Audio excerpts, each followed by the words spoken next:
Hechos 17, del verso 16, y va a ser la última vez que citamos todo este pasaje en nuestra lectura. Permítame hacerlo, por favor. Así que leemos. Dice: mientras Pablo los esperaba en Atenas, su espíritu se enardecía viendo la ciudad entregada a la idolatría, así que discutía en la sinagoga con los judíos y piadosos, y en la plaza cada día con los que concurrían, y algunos de los filósofos, los epicúreos y de los estoicos disputaban con él. Y unos decían: ¿qué querrá decir este palabrero? Y otros: parece que es predicador de nuevos dioses, porque les predicaba el evangelio de Jesús y de la resurrección. Y tomándole, le trajeron al Areópago, diciendo: ¿podremos saber qué es esta nueva enseñanza que hablas? Pues traes a nuestros oídos cosas extrañas. Queremos pues saber qué quiere decir esto. Porque todos los atenienses y los extranjeros residentes allí, en ninguna otra cosa se interesaban sino en decir o en oír algo nuevo. Entonces Pablo, puesto en pie en medio del Areópago, dijo: varones atenienses, en todo observo que sois muy religiosos, porque pasando y mirando vuestros santuarios, hallé también un altar en el cual estaba esta inscripción: al Dios no conocido, al que vosotros adoráis, pues sin conocerles a quien yo os anuncio. El Dios que hizo el mundo y todas las cosas que en él hay, siendo Señor del cielo y de la tierra, no habita en templos hechos de manos humanas, por manos humanas, ni es honrado por manos de hombres como si necesitase de algo, pues Él es quien da a todos vida y aliento y todas las cosas. Y de una sangre ha hecho todo el linaje de los hombres, para que habiten sobre la faz, toda la faz de la tierra, y les ha prefijado el orden de los tiempos y los límites de su habitación, para que busquen a Dios, si en alguna manera, palpando, puedan hallarle, aunque ciertamente no está lejos de cada uno de nosotros. Porque en Él vivimos y nos movemos y somos, como algunos de vuestros propios poetas también han dicho, porque linaje suyo somos. Siendo pues linaje de Dios, no debemos pensar que la divinidad sea semejante a oro, o plata, o piedra, o escultura de arte y de imaginación de hombres. Pero Dios, habiendo pasado por alto los tiempos de esta ignorancia, ahora manda a todos los hombres en todo lugar que se arrepientan, por cuanto ha establecido un día en el cual juzgará al mundo con justicia por aquel varón a quien designó, dando fe a todos con haberle levantado de los muertos. Pero cuando oyeron de la resurrección de los muertos, unos se burlaban y otros decían: ya te oiremos acerca de esto otra vez. Y así Pablo salió en medio de ellos. Mas algunos creyeron juntándose con él, entre los cuales estaba Dionisio, el areopagita, una mujer llamada Dámaris, y otros con ellos. Vamos a orar. Padre, estamos delante de ti y ahora es el tiempo donde pensamos en tu palabra. Padre, venimos humillados para pedirte de tu gracia. Háblanos a todos a través de la obra de tu Espíritu Santo. Usa tu palabra, Señor. Ten el control de este tiempo, de mi mente, de mi corazón. Te pido, Padre, que te exaltes. Todos queremos exaltar tu nombre, reconocer tu carácter. Ayúdanos, Señor. Te damos gloria a ti en este tiempo y disponemos nuestro corazón a escucharte. Oramos en el nombre de ti, Hijo Jesús. Amén. El tema que estamos observando, y este es el último, sería la tercera parte de este tema. Estamos viendo cómo el evangelio llegó a Atenas y hemos visto esta idea, ¿no? El Dios no conocido manda que se arrepientan. Eso sería como el punto 3. El Dios no conocido manda que se arrepientan. Hemos observado la primera parte del versículo 16 hasta el versículo 21, provocado por causa del pecado para contender con el evangelio. Y hemos visto ahí a Pablo cómo él enfrenta toda una situación, características muy particulares de cómo habla con ellos. Les decía, nos deja mucho ejemplo de cómo enfrentar situaciones complicadas, y él no va queriendo pelear, discutir con ellos, sino al contrario, él quiere hablar el evangelio y su único propósito es hacer conocer la sabiduría de Dios. Entonces eso hemos visto, pero sí estaba irritado, fue movido por eso, por toda la idolatría que había. Y en medio de la historia vemos que a Pablo lo llevan al Areópago, y eso hemos visto el punto 2, ahí cuando el punto 2 es provocado para proclamar al Dios no conocido. Y hemos comenzado a estudiar cómo el apóstol Pablo, en medio de su predicación, la teología que tenía. Y cuando vemos detalles quedamos abrumados. Y Pablo hace esto. El verso 22 dice, entonces Pablo, puesto en pie en medio del Areópago, dijo, varones atenienses, en todo observo que sois muy religiosos, porque pasando y mirando vuestros santuarios, hallé también un altar, el cual estaba en esta descripción al Dios no conocido. Y les decía, Pablo caminó, Pablo meditó, pensó, fue un hombre sagaz, fue un hombre paciente, fue un hombre que esperó el momento para poder predicar, y Dios puso la plataforma para que él pueda ahora hablar y declarar.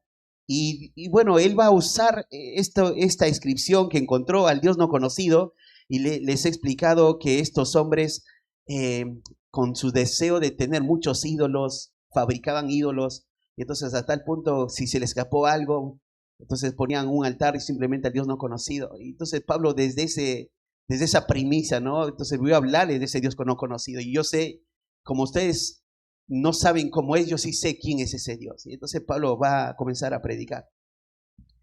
Y en su predicación, Pablo va a decir esto, hemos visto estos detalles. Es el Dios todopoderoso porque creó todo. Y el verso 24 le dice así, el Dios que hizo el mundo y todas las cosas que en él hay. Y en segundo lugar les dije, es el Dios que nada lo puede contender. Más adelante dice, siendo el Señor del cielo y de la tierra, no habita en templos hechas por manos humanas. Eso hemos visto también. También Pablo le dice en el versículo 25, ni es honrado por manos de hombres como si necesitase de algo. Entonces yo le dije en el punto 3 ahí, les dije, es el Dios que no necesita nada del hombre para hacer lo que es. Y luego nos quedamos acá. Es el Dios que da vida, porque más adelante sigue diciendo, pues Él es quien da a todos vida y aliento y todas las cosas. Otra vez, Pablo en su predicación le está diciendo a ellos, Dios es todopoderoso, porque creó todo. Verso 24, le dice, es el Dios que nada lo puede contener, porque es el Señor del cielo y la tierra, y no puede habitar en templos hechos por manos de hombres.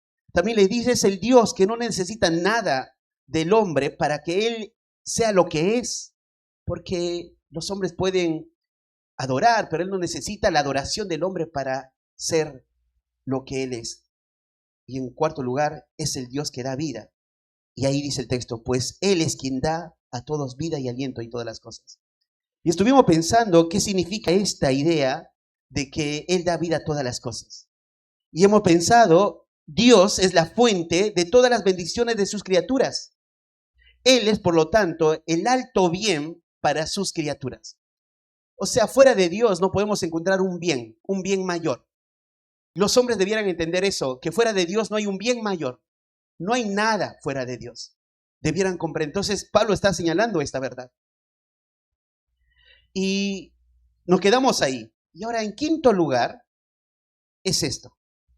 Verso 26 dice, y de una sangre ha hecho todo linaje de los hombres, para que habiten sobre toda la faz de la tierra, y les ha prefijado el orden de los tiempos y los límites de su habitación, para que busquen a Dios y si de alguna manera palpando puedan hallarle, aunque ciertamente no está lejos de cada uno de nosotros.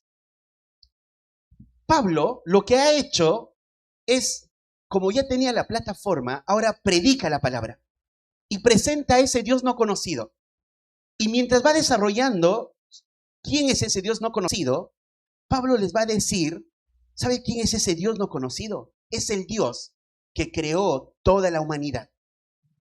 Ellos, como griegos, ellos postulaban esta idea. Ellos postulaban que había un tal titán llamado Prometeo que creó al hombre del barro y que la diosa Atenea le infundió vida. Pero Pablo está diciendo, no. El Dios no conocido es el que creó todo. Fíjense el pasaje, dice, y de una sangre ha hecho todo linaje de los hombres. Y la palabra que usa Pablo dice, ha hecho. lo que da por hecho que Dios es el creador de toda la raza humana. Pablo da por hecho esta idea, obviamente, como dice el libro de Génesis. En el principio, Dios creó los cielos y la tierra.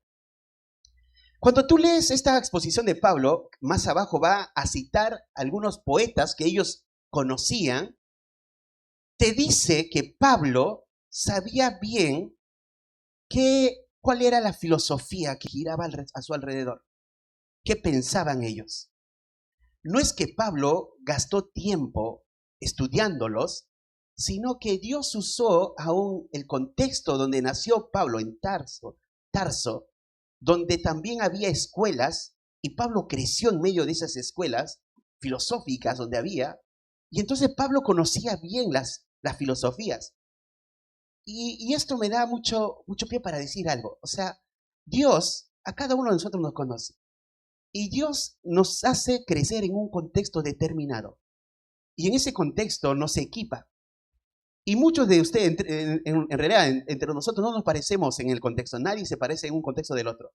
Pero usa nuestro contexto para que nosotros podamos predicar el evangelio y usar aún las cosas que hemos observado en la vida, las cosas que hemos percibido que hay, para traer mayor luz con la palabra de Dios. Y Pablo está viviendo así. Pablo está en medio ahora de estos grandes filósofos ahí en Atenas, y como él ha estado viviendo alrededor de este mundo, de esta sabiduría humana, entonces Pablo tiene mucho por cómo afirmar una verdad sobre quién es Dios. Y yo no soy experto en cuanto a filosofía, ciencia. Digo, me estudio la escritura y me apasiona eso, y todos debemos hacer eso. Pero hay otra realidad.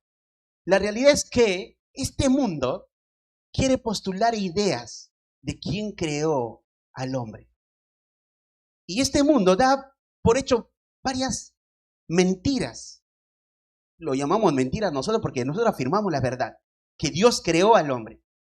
Este pasaje, Pablo lo está diciendo a estos griegos. Si hay acá alguno que está pensando, yo todavía puedo pensar y creer que Dios no existe y Dios no ha creado al hombre. Bueno, acá tienes un ejemplo de cómo Pablo enfrentó con veracidad y con firmeza y postula en un sentido, perdón, no postula, sería afirma cómo fue la creación de la humanidad. Dice así, fíjense, y de una sangre ha hecho todo linaje de los hombres. Él da por sentado esto. Dios, ese Dios no conocido, de una sangre. O sea, Dios creó a Adán y Eva, y de allí hizo todo. Te vuelvo a decir, ellos ya tenían otras ideas de cómo fue creado el hombre. Entonces Pablo está enfrentando una situación distinta a lo que nosotros enfrentaríamos a estos hombres. Pero me puse a pensar un poco, hoy, ¿qué enfrentamos nosotros? Hoy enfrentamos también estas ideas de hombres naturalistas. Hay un buen libro que se llama, el libro se llama La batalla por el comienzo. Si quieren buscar ese libro, es excelente. Y lo escribe John MacArthur. Y en ese libro, lo que hace MacArthur es afirmar cómo esta filosofía humana que existe en nuestro tiempo es desbaratada por la propia escritura, y cómo estos pensadores quedan como mentirosos, todos estos filósofos que hoy existen. Entonces yo te quiero citar algunas de estas ideas que giran a nuestro alrededor. Quizás para muchos no nos llama la atención, pero aquí hay muchos jóvenes y que están en la universidad y que van a enfrentar situaciones. Solo unas ideas. Por ejemplo, el naturalista diría, no existe un creador, no existe diseño, no hay propósito. Todas las cosas que vemos surgieron y evolucionaron por el azar de un vacío total. Ellos postulan esta idea del Big Bang. Aquella noción según la cual el universo es el producto de una explosión inmensa. Y para aceptar esto se necesita creer que un comienzo violento y caótico trajo el resultado de orden en el que observamos hoy el cosmos. O sea, lo que están diciendo, toda esa explosión trajo este orden. No hay congruencia. Es más, ¿sabes? Hay un hombre llamado George Walt, de la Universidad de Harvard. Estuve investigando un poco de este hombre. Él vivió del 1906 al 1997. Ganó premio Nobel y si quieren investiguen muchos de estos detalles. Este hombre dice, interesante lo que postula de su idea, dice así, te cito, dice: él reconoció cuán absurda es esta noción al considerar la cantidad descomunal de reales e hipotéticos que tendría que darse y confluir de forma espontánea y simultánea para que la materia inanimada evolucionara hasta convertirse tan siquiera en la forma de una vida unicelular más primitiva que existió. Uno solo tiene que contemplar la magnitud, dice él, de esta tarea para admitir que la generación espontánea de un organismo vivo es imposible. O sea, lo que él está diciendo, dice, no puede ser posible que esto suceda del azar. O sea, este hombre científico está afirmando eso. Pero, fíjate lo que sigue diciendo. Pero, sin embargo, dice así: según creo yo, nosotros somos de la generación espontánea. O sea, él dice, es absurdo pensar que todo ha surgido de la nada. Pero creemos que hemos surgido de la nada. Es más, cuando le preguntan esto, le dicen, ¿cómo puede creer Walt, dice en la pregunta que hace MacArthur, que esta imposibilidad fuera posible? Esta fue su respuesta. Escuchen lo que dice. El tiempo es en última instancia el héroe que salva la trama evolutiva. El tiempo requerido para tal proeza tiene que ser cercano a los 2.000 millones de años. Lo que juzgamos como imposible basados en la experiencia humana carece de sentido aquí. O sea, él está diciendo, para que suceda lo que sucedió con ese Big Bang y todo el orden que vemos, lo único que nos puede salvar es el tiempo, dice. Este tiempo es de 2.000 millones de años. Dije,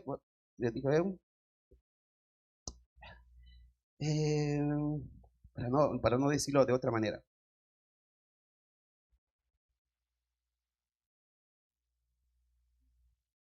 Sí, 2.000 millones de años. Y él dice, es más, lo que juzgamos que es imposible para la mente humana. Claro, ¿quién vivió 2.000 años? 2.000 millones de años.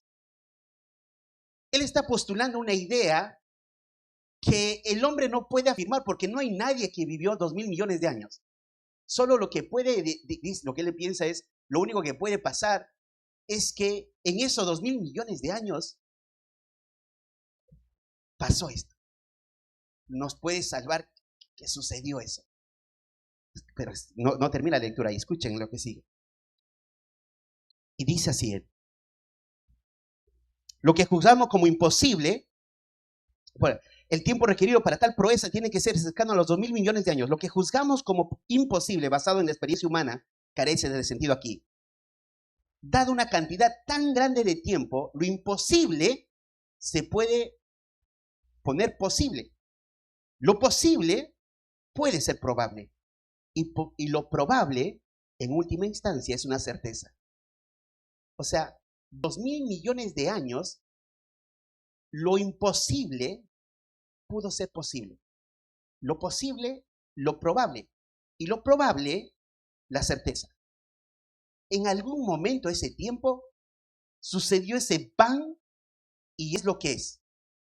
Nadie puede decir que no, o sea, hay una probabilidad. ¿Sabes cómo se define eso? Escuchen. Si esto es así, escuchen esto. Es más, perdón, señalé algo más lo que él dice. Y lo probable, en última, solo uno tiene que esperar y el tiempo por sí solo lo realizará todos los milagros que queremos ver. Este hombre piensa que en esos 2.000 millones de años, todo lo que hoy vemos, todo lo que existe, toda esa coherencia del universo, dice, ocurrió. ¿Sabes qué se llama esto? ¿Qué se llama esto? ¿No es fe? Escucha lo que dice MacArthur. Con tiempo suficiente lo imposible se convierte en una certeza para él. Hay que reconocer la intrepidez de esta falacia, porque es una ilustración perfecta de la fe ciega que deben mantener los adeptos de la religión naturalista. Ellos creen, o sea, tienen que poner fe en qué, en esa probabilidad. Pero ¿qué es más fácil? Pensar que Dios creó todo. O sea, no sé si comprendiste lo que dije. Si no, te paso y los apuntes también, para que te sorprendas después. No sé, te lo paso. Pero es tan absurdo pensar eso. Hay otra idea. Esta es la segunda, nada más. Me metí en dos nada más, hermanos. Así que quiero dártelo una más. Herbert Spencer, defensor de Darwin, se dedicó a promulgar lo que llamó las 5 nociones científicas. Escuchen, ¿cuáles son las 5 nociones científicas? Tiempo, fuerza, acción, espacio y materia. Él dice que todo se tiene que explicar en medio de estas 5 ramas. Otra vez. ¿Cuáles son? Tiempo, fuerza, acción, espacio y materia. Todo lo que se puede estudiar entra en alguna de estas. Y John MacArthur señala algo. Lo que él no está hablando, por ejemplo, es el intelecto y emociones. ¿Cómo él, dónde encajaría eso en estos 5? No entra. Bueno, haciendo ese paréntesis, se señala algo importante. Lo que este hombre está señalando, ya Dios lo había determinado. Fíjate Génesis 1:1.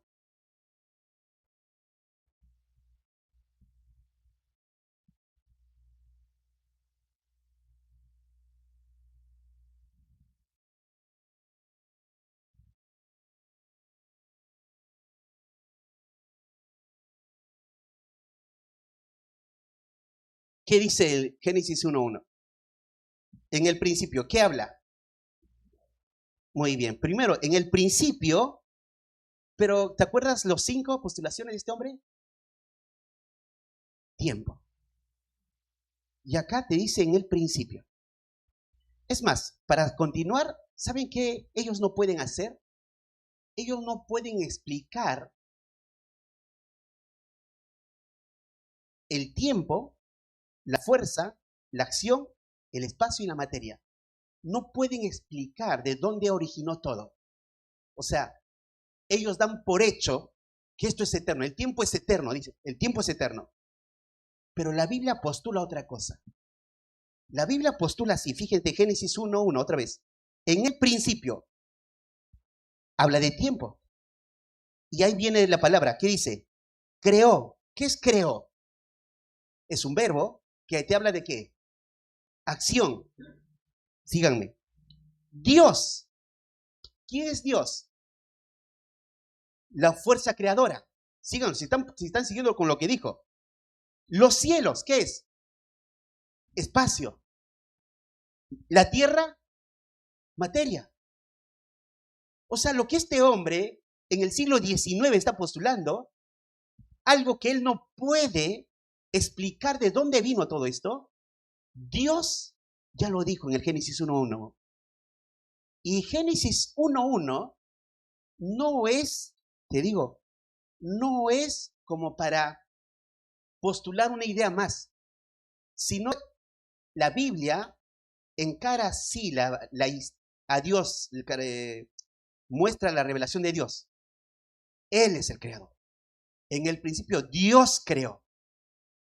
No entra en una conjetura, no postula una idea más, no es una hipótesis, sino Dios creó los cielos y la tierra. Por eso nosotros afirmamos lo que dice Hebreos 11:3. ¿Qué dice Hebreos 11:3? Por la fe entendemos haber sido constituido el universo por la palabra de Dios, de modo que lo que se ve fue hecho de lo que no se veía. Y nosotros por la fe creemos eso. O sea, te cité de 2 hombres, un montón de conceptos puedes encontrar, y es un hermoso libro. Y lo pensé y dije, creo que los jóvenes debemos leer este libro. pero es un hermoso libro como para afirmar la fe. Ahora, Pablo está enfrentando un mundo distinto al nuestro, pero un mundo de filósofos. Y él está diciendo, de una sangre, ese Dios no conocido ha hecho todo linaje de los hombres. O sea, Dios es el creador de los hombres. Y ese Dios que creó a todos los hombres, creó para que habiten toda la faz de la tierra. Lo que Pablo está diciendo, ustedes que creen que ese titán creó del barro, pero imagínense esta idea de barro.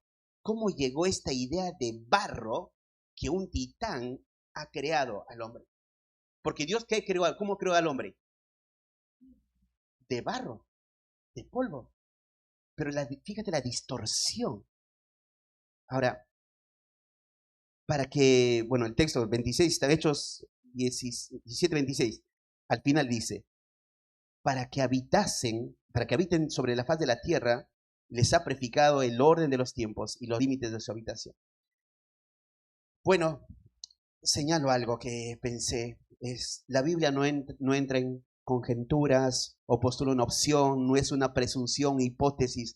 La Biblia es la voz de Dios que certifica que el Dios omnipotente es el creador de todo. Él creó todo, creó al hombre y de ahí creó a toda la humanidad.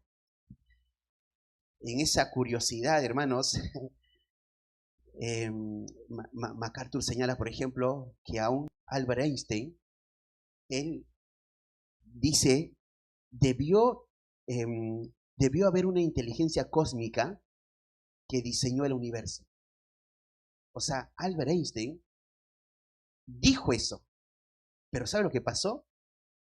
Pero no afirmó, no quiso como certificar eso, porque él quedaba mal con sus colegas creer que hay un diseñador. O sea, el hombre no puede explicar, porque si tú lees varias cosas de estos conceptos, sería esto, ¿no? En lenguaje más sencillo, se dice si hay un Big Bang, entonces hay una explosión, pero ¿qué empujó que haya esa explosión? O sea, a ver, explica qué hizo que esas dos moléculas, lo que sea, choquen y que haya causado todo lo que vemos, pero debió haber una fuerza. ¿Quién hizo esa fuerza? No pueden explicarlo. Por eso es una fe ciega. Hay que tener más fe en eso, en lo absurdo, que lo que dice la Escritura. La Escritura te postula, la palabra postular, la Escritura afirma que Dios creó al hombre. Ahora, ¿qué hizo ese Dios? Les ha prefijado el orden de los tiempos. Cuando dice que ha prefijado el orden de los tiempos, hermanos, es hermoso esta expresión, porque acá da por hecho que Dios ha determinado la historia de las naciones. Algunos han pensado que se está refiriendo a las estaciones de los meses, de las estaciones del año. Otros han pensado que está pensando en una persona, que de ahí viene cada linaje. Pero hablando en todo el contexto es que Dios ha determinado el inicio de cada nación. Por ejemplo, los imperios mundiales. En un momento Egipto fue un imperio mundial, luego tenemos a Siria, luego tenemos a los medo-persas, los griegos, los romanos. Entonces, cuando dice esto acá, Dios ha prefijado, es que nadie va a pasar más de lo que Dios ya ha determinado de cuando empieza un poder mundial y cuando va a terminar. Dios lo ha determinado, dice. Impresionante cómo Pablo afirma todo esto. No solo eso, fíjese, y los límites de la habitación. Cuando dice los límites de la habitación, quiere decir que las demarcaciones geográficas de cada nación, Dios lo ha determinado. O sea, si tú vas al mapa mundi y ahí ves los países, cómo están separados una de otras, ¿quién los ha hecho? Dice, Dios. Y el verso 27, ¿Cuál es el propósito? Fíjense el 27. Para que busquen ¿a quién? A Dios. Si en alguna manera palpando puedan hallarle, aunque ciertamente no está lejos de cada uno de nosotros. O sea, Pablo está diciendo, hermanos, atenienses, ustedes tienen que oír a ese Dios no conocido. Y ese Dios no conocido dio vida a los hombres. Ese Dios no conocido de un hombre hecho todo linaje. Y como dice todo linaje, los pueblos tuvieron un comienzo y tuvieron un final. Y es más, todas las naciones, Dios les marcó límite. ¿Saben para qué? Para que comprendan que hay un Dios. ¿No te hace alusión a esa revelación general que dice en Romanos 1, que la creación cuenta la gloria de Dios? Pero acá te está hablando Pablo de cosas de historia de la vida humana, que si tan solo vieran, o sea, la historia, tendrían que decir, hay alguien detrás de todo esto. Hay un Dios de historia, que Él es el soberano y que la humanidad, diríamos, toda la humanidad, Él está construyendo su historia, su narrativa. La escritura es la narrativa de Dios y el hombre fue creado por Dios y va a cumplir los propósitos de Dios y al final al cabo es Dios. Pero el hombre no va a querer creer. Y el propósito dice 27, para que busquen a Dios, si de alguna manera palpando puedan hallarle, aunque ciertamente no está lejos de cada uno de nosotros. ¿Qué quiere decir que no está lejos de cada uno de nosotros?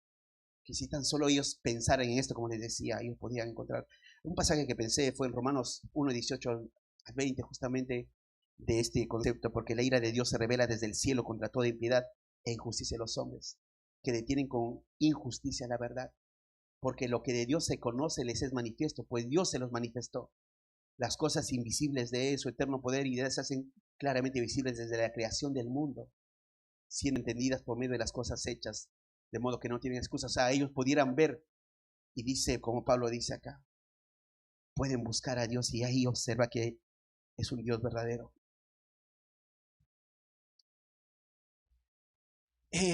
Cierro con este pasaje de este punto. Fíjense Jeremías 23, 23.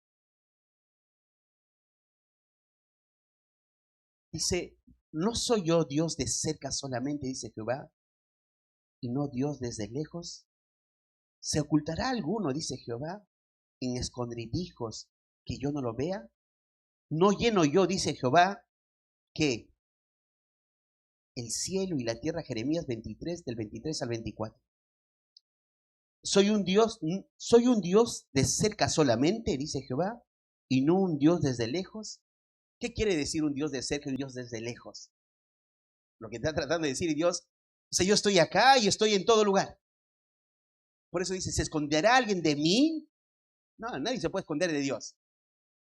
Entonces, los atenienses, si tan solo observaran la creación humana, dice, Dios está cerca. O sea, ustedes que son filósofos, que estudian, si ves al hombre, cómo es el hombre, la composición, todo lo que sea, diríamos, podrías ver, hay un diseñador, hay un creador, hay un Dios. Bueno, verso 28. En sexto lugar. El verso 28 dice, porque en Él vivimos y nos movemos y somos, como algunos de vuestros propios poetas también han dicho, porque linaje suyo somos. En sexto lugar puse, es el Dios poderoso que aún los filósofos impíos hablaron un aspecto de esa verdad. Y es verdad, ¿no? O sea, ahora voy a citar a dos poetas, como dice acá Pablo mismo, que ni lo sabemos más de esos poetas. Después que diga de estos nombres de estos poetas ni te vas a acordar. Pero no interesa tampoco saber los nombres de estos poetas, ¿no? Solo lo que Pablo está señalando. Pero tú también puedes ver en nuestro tiempo, los impíos no están alabando la naturaleza, no componen canciones para hablar sobre la naturaleza, sobre la creación, sobre la vida. ¿Hacen así o no los impíos? Entonces los mismos impíos reconocen algo, los mismos impíos te hablan de un Dios, pero no como el Dios que nosotros conocemos. Y Pablo está usando eso para decir vuestros propios poetas. Ellos mismos han escrito esto. Por ejemplo, cuando dice, porque en él vivimos y nos movemos y somos, el poeta Epímenes, del 600 a.C., él escribe toda una poesía y él dice así, en ti nosotros vivimos y nos movemos y tenemos nuestro ser. Por ejemplo, en otro lugar, más abajo de Pablo dice, sigue señalando, porque el linaje suyo somos. Y este es otro poeta que es Arato de Soles se le conoce, que vivió el 315 al 240 a.C. ¿Y sabes dónde él estuvo? En Cilicia, en Asia Menor, cerca donde estuvo Tarso. O sea, Pablo, cuando pensaba en esto, o sea, Pablo conoce, o sea, puede usar la poesía que ellos están hablando para decirles, mira, hasta los poetas están afirmando cosas que hay un Dios. Ellos están diciendo, porque en Él vivimos, nos movemos y somos. Otro poeta está diciendo, porque el linaje suyo somos. Claro, pero estos poetas, si tú lees todo, están afirmando de un Dios pagano. No están pensando en el Dios verdadero. Pero tienen una noción. Esa noción, haciendo un paréntesis, un día les va a ser como juez. O sea, no hay hombre que pueda decir que no existe Dios. No puede, o puede decirlo, pero en realidad la creación de la gloria, o sea, no pueden negar. Dios se reveló. La propia revelación general les va a ser juez. No tienen excusa. El hombre no tiene excusa para decir, yo no quería, no sabía. No. Si hay alguno acá que no cree en Dios, mira al que está a tu costado, una persona perfecta. Explícalo. ¿Cómo fue así? Perfecto. Mira la creación, explícalo. No puedes. Entonces tienes que pensar, hay un diseñador. Habla de un Dios. No hay excusa. Entonces Pablo sigue metiendo conceptos. Ahora, quiero llevarte a un Salmo 33. Fíjate, el Salmo 33.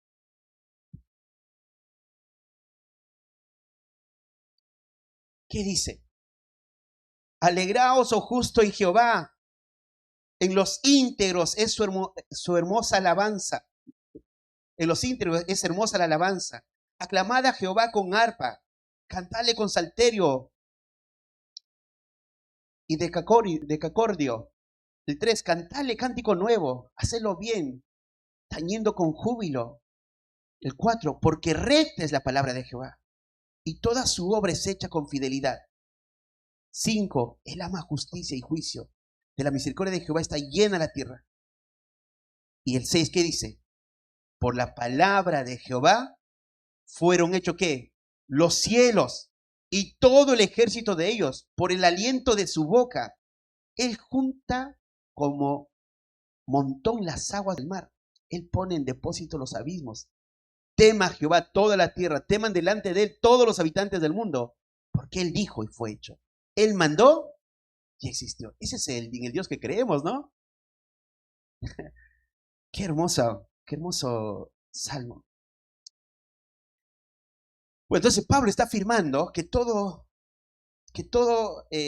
que Dios puede ser un Dios que se puede observar, que se puede comprender. Hasta los mismos poetas están hablando de eso.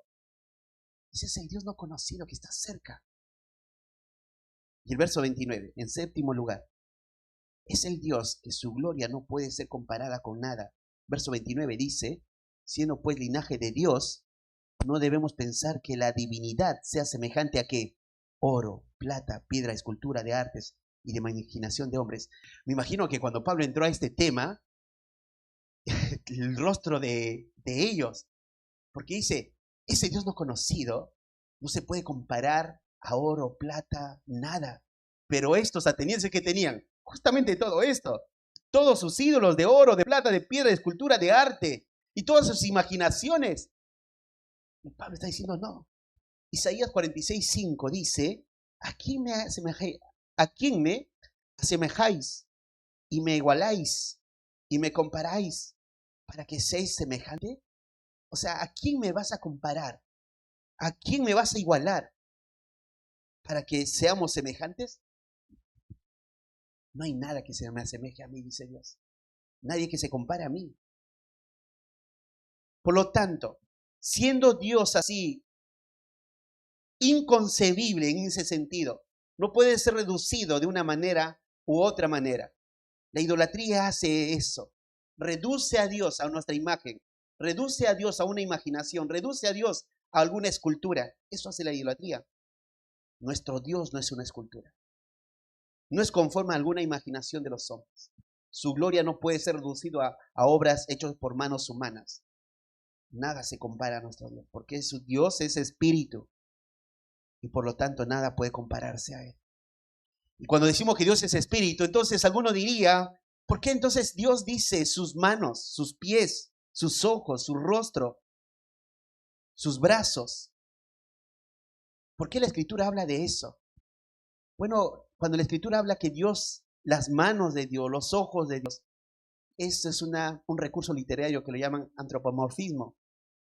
¿Y qué es esto? Dar acciones o características humanas a alguien para que podamos comprender. O sea, cuando dice las manos de Dios, Dios es espíritu, no tiene manos, pero sé cómo actúa una mano. Entonces, si la mano de Dios está conmigo, estoy comprendiendo que Él me está acompañando. Cuando digo los ojos de Dios, Dios no tiene ojos, porque es espíritu. Pero nosotros cuando pensamos en un ojo, sabemos que el ojo sirve para ver. Entonces, los ojos de Dios están sobre todo hombre. Entonces, me hace entender que a Dios no me puedo ocultar de Dios. Entonces, esas expresiones antropomórficas nos ayudan a comprender características de nuestro Dios. Y hay varios salmos al respecto. Salmo 34:15, y los ojos de Jehová están sobre los justos y atentos sus oídos al clamor de ellos. Me habla de ojos, oídos, sus manos y brazos. Deuteronomio 26:8, Jehová nos sacó de Egipto con mano fuerte, con brazo extendido. Y ahí están que sus manos, hablando de las manos de Dios. Isaías 66:2 dice, mi mano hizo todas estas cosas. Claro, Dios no tomó sus manos, porque imaginen el principio, Dios creó los cielos y la tierra. ¿Cómo lo hizo? ¿Agarró con mano? No, la palabra es su poder. Pero en la expresión sus manos hizo, nos comprende que Él mismo lo ejecutó, que Él mismo hizo. Por lo tanto, Jesús dijo, el Hijo Eterno dijo así del Padre, Dios es espíritu, y los que le adoran en espíritu y en verdad, es necesario que le adoren. Entonces ese Dios que es espíritu no puede ser adorado por plata, por piedra, por escultura, por arte, por imaginación de hombres. Entonces tengo aquí un crucifijo, si alguno tiene, ¿no? Eso no es Dios. Si tengo, no sé, en mi casa un cuadro, Dios no es un cuadro. Si tengo una estatua donde es lo que sea, eso no es Dios. Porque Dios es espíritu. Entonces me imagino lo que está pasando ahí cuando Pablo está diciendo todo esto. Y ahora llega el punto. Después que Pablo señala todo eso, ¿quién es ese Dios? Ahora es el Dios que manda que se arrepienta. Fíjate, Pablo está en el Areópago, Pablo está predicando al Dios no conocido. Pablo les dice que Él dio vida, Él creó a los hombres, Él hizo las naciones, Él determinó las naciones, Él hizo todo. Y no puede ser adorado y Él no necesita de ninguno de nosotros. Pero ¿sabe qué dice Dios? Dice esto, verso 30. Pero Dios, habiendo pasado por alto los tiempos de esta ignorancia, ahora manda a todos los hombres en todo lugar que ese Dios no conocido manda. Cuando lo escuché un día del pastor Matías, me estremeció el cuerpo. Porque Dios no sugiere, Dios manda. ¿Por qué manda? Porque Él creó todo. Él te creó y Él te manda. ¿Cómo está el impío? Fíjate este pasaje, Salmos 7:11. Dios es juez justo. ¿Qué más dice? Y Dios está, ¿qué? Airado contra el impío todos los días. Es impresionante. Todos los días con el incrédulo está airado. Y tú ves a tanta gente que dice, yo le hablo a Dios. Gente que no teme a Dios. Pero Dios está airado con el impío. No hay otra manera de verlo teológicamente, hermanos. Hay dos maneras que trata Dios al ser humano. Como hijos o como impíos. Y a nosotros como hijos por gracia, por medio de Cristo. Y el que aquí no es creyente, te ve como impío. Y está airado contigo. ¿Y sabe qué te dice? Arrepiéntete. Dios no está entrando acá una opción. No es una opción entre varias. Hay una sola manera. Es arrepiéntete. ¿Y qué sería no arrepentirse? Rebelarse. Si esa es la opción que tomas, tú te estás condenando. Y está irado contigo. El tema del arrepentimiento. ¿Qué es arrepentirse? ¿Por qué manda? Pensé varias cosas acá. Manda. No es una sugerencia, no está pidiendo, no es una opinión. Y hay dos respuestas, obediencia o rebeldía. Y punto. A todos los hombres, en todo lugar. O sea, nadie escapará de la verdad. No hay nadie que quede excluido de esto. Por lo tanto, no se trata de tus padres o de algún hermano de la iglesia que te dice que te arrepientas. Se trata de Dios, que el que te está mandando. No importa el lugar donde te encuentres, el hombre un día compadecerá por no haber creído en él. Dice, manda en todo lugar. O sea, ¿quieres todo lugar? Los de la costa, los que viven en una ciudad, como el que vive en la montaña, como el que vive en la selva, como el que vive en una aldea donde hay 3 o 4 personas. Dios manda que se arrepientan. Así es el Dios que tenemos. Manda a todos los hombres que se arrepientan. Y la palabra arrepentir es cambio. Que abandonen sus pecados y se conviertan. Ahora, en el contexto, fíjate, Pablo está en el Areópago y frente a él están muchos idólatras. Y les está diciendo al Dios no conocido, ustedes escribieron ese título, ahora te explico quién es ese Dios no conocido. Y les explica, y ahora ese Dios les manda que se arrepientan. Si ellos comprendieron, todo lo que han hecho es contrario a lo que a ese Dios no conocido. Porque ellos hicieron estatuas, ellos adoraban a sus dioses, ellos llevaban ofrenda a esos dioses para que esos dioses sigan vivos. Contrario a todo eso. Y ahora dice, Él no necesita de ustedes. Él está cercano. Los mismos poetas hablan que hay una creación hecha. Ese Dios te dice, arrepiéntete. Abandona esos ídolos. Él está irado contigo.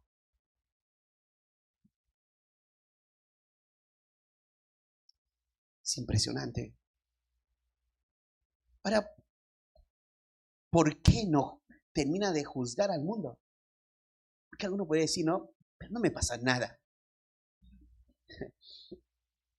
Te digo, si no estás pensando así, ¿sabes? Romanos 2:4 dice así: o menosprecias las riquezas de su benignidad y paciencia y longanimidad, ignorando que su benignidad te guía al arrepentimiento. El hecho que no llegue el juicio todavía a tu vida, es que todavía te han tenido paciencia y benignidad, bondad contigo. Pero eso se termina un día. Y ahí vas a experimentar la ira de Dios.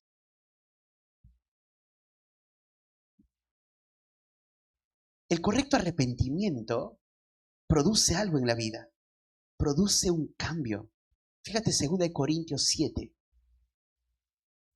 Dice, verso 10, porque la tristeza que es según Dios produce arrepentimiento para salvación, de lo que no hay que arrepentirse, pero la tristeza del mundo produce muerte. ¿Por qué aquí? En esto mismo hayáis sido contristados según Dios, porque produjo qué solicitud, defensa, indignación, qué temor, qué ardiente afecto, qué celo, qué vindicación. En todo habéis mostrado limpios en el asunto. Entonces hay dos tristezas, dice. Uno podría decir, estoy arrepentido, pero sus lágrimas solamente son externas. Esas lágrimas que se duele por las cosas que van a venir, las consecuencias. Pero el arrepentimiento genuino es aquel que ve su propio pecado delante de Dios y produce algo. Produce, como dice acá, solicitud, produce defensa, indignación por el pecado, temor a Dios, ardiente afecto, un celo por la santidad. Y ya no quiere más fallar. Y eso es un arrepentimiento genuino. Verso 31. En noveno lugar, es el Dios que juzgará en Cristo a todos aquellos que no se arrepientan. Verso 31 dice, por cuanto ha establecido un día en el cual juzgará al mundo con justicia. ¿Te imaginas los atenienses escuchando esto? Le está diciendo, un día va a venir ese Dios, juez justo. Lo va a juzgar a todo el mundo con justicia. Pero ¿sabes por quién lo va a hacer? Dice, por aquel varón a quien designó, dando fe a todos con haberle levantado de los muertos. O sea, Dios designó ese juicio a su Hijo. Su Hijo, Cristo, va a juzgar a todos. Bueno, hay muchos pasajes que hablan cuando un día Cristo venga a juzgar a las naciones. Van a querer esconderse delante de Él. Van a decir, tierra, trágame. Van a querer meterse en las peñas, pero no van a poder. Van a estar delante del juez justo y los va a juzgar. Sí, es el Dios juez justo. Juzgará al mundo.